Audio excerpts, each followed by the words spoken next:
أشهد أن لا إله إلا الله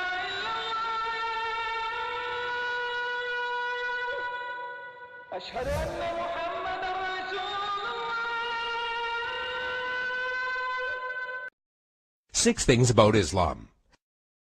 In the words of Swiss journalist and author Dr. Roger de Pasquier, the West, whether Christian or de-Christianized, has never really known Islam. Ever since they watched it appear on the world stage, Christians never ceased to insult and slander it in order to find justification for waging war on it. It has been subjected to grotesque distortions, the traces of which still injure the European mind. Even today, there are many Westerners from whom Islam can be reduced to 3 ideas: fanaticism, fatalism, and polygamy. Of course, there does exist a more cultivated public whose ideas about Islam are less deformed. There are still precious few who know that the word Islam signifies nothing other than submission to God. One symptom of the ignorance is the fact that the imagination of most Europeans, Allah refers to the divinity of the Muslims, not the God of the Christians and Jews. They are all surprised to hear, when one takes the trouble to explain things to them, that Allah means God, and that even Arab Christians know him by no other name. 6. Muslims and Jesus. Misconception: Muslims hate Jesus. There are many similarities between the historical reference of Christianity and Islam. Many people are amazed to find out that according to Muslim belief, Jesus is one of the greatest messengers of God. One cannot be a Muslim without believing the virgin birth and the many miracles of Jesus Christ. Jesus is also mentioned in many verses of the Quran and is often used as an example of good virtue and character. However, the main difference between Christianity and Islam is that the Muslims do not believe that Jesus was God. 5. Islamic Jihad. Misconception: Jihad means to fight for the sake of God. The true Arabic meaning of the word jihad is struggle. However, in Islam, it is often used to describe the striving in the way of God.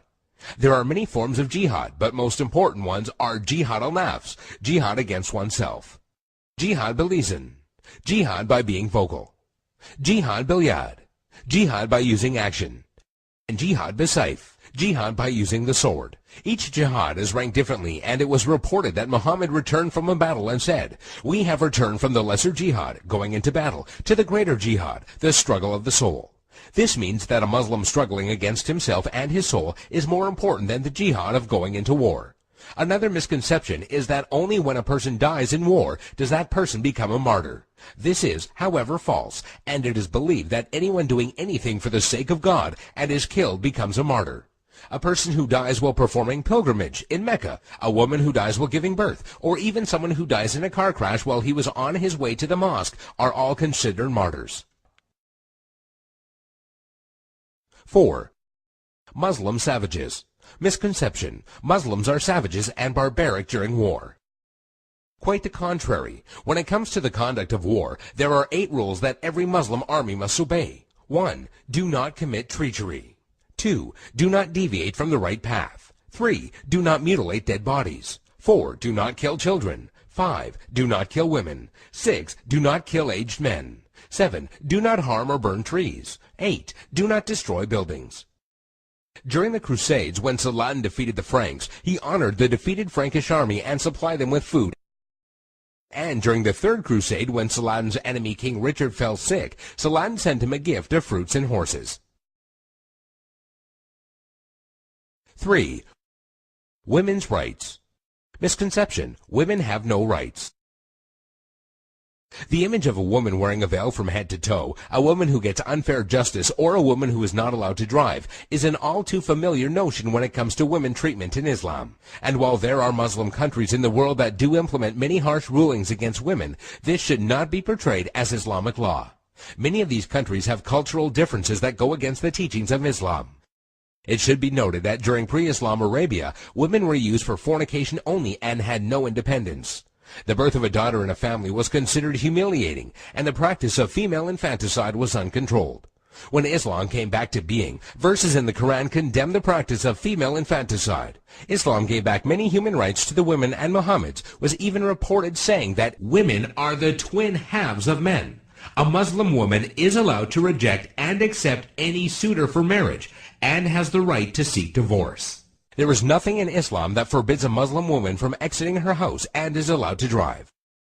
Also, in regards to education, a woman is obligated to seek knowledge, and it is considered a sin if she refuses. 2. By the sword. Misconception. Islam was spread by the sword.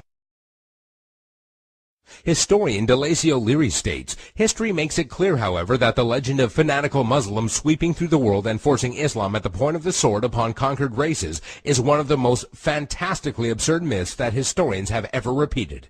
There is no record in history that shows people forced by sword point to convert to Islam. When Islam spread through countries, they would set up private churches and synagogues for the non-Muslims they were governing, and because of the good treatment they had received, they themselves would convert. If one considers the small number of Muslims who initially spread Islam to the West, all the way from Spain and Morocco into the East from India and China, one would realize that such a small group of people could not force others to be members of a religion against their will. It is also interesting to note that when the Mongols invaded and conquered large portions of the Islamic Empire, instead of destroying the religion, they adopted it.